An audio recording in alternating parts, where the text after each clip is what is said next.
Magandang araw po sa ating lahat. Magandang araw po sa ating Panginoon.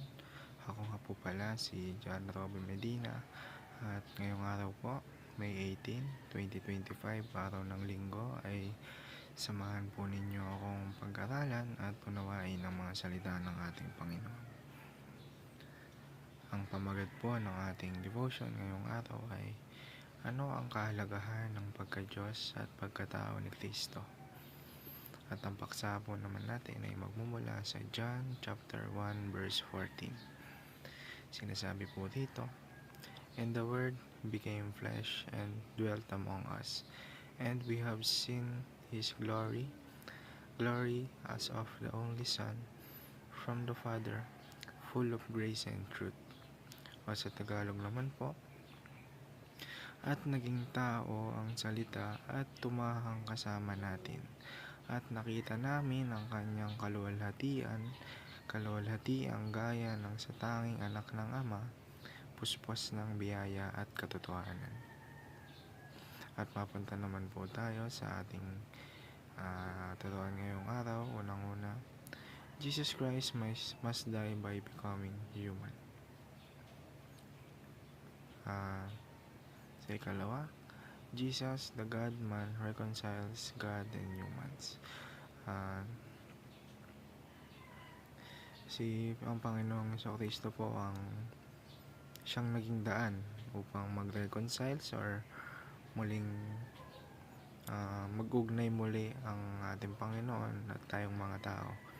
Dahil napakasalanan natin mga tao, napakadumi na natin unworthy na tayo sa harapan ng ating Panginoon. Kaya binigay niya ang kaisa-isang niyang anak na si Panginoong Hesus upang maging tulay patungo sa Kanya. At ikatlo at ikawalang katotohanan, Jesus is the ruler of both heaven and earth. Ang Diyos ang may authority, kung anong meron lahat dito sa lupa, gayon din naman sa langit.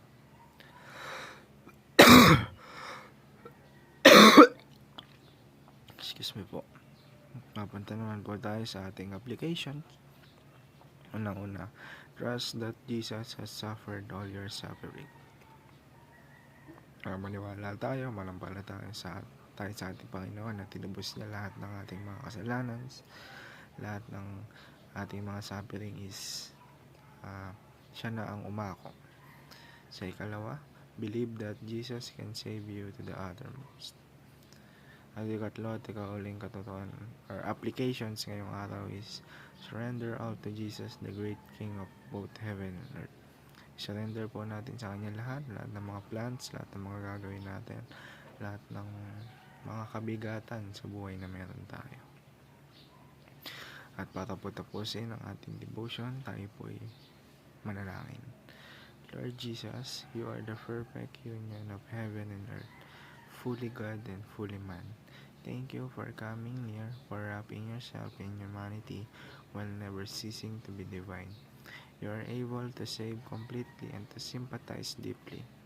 I worship you as the God who knows my pain and the Lord who reigns with power.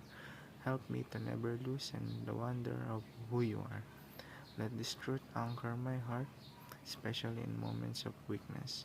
May I draw near with confidence, knowing you are with me and for me. Amen. Yun lamang po. Maraming salamat po sa inyong pakikinig. God bless us all.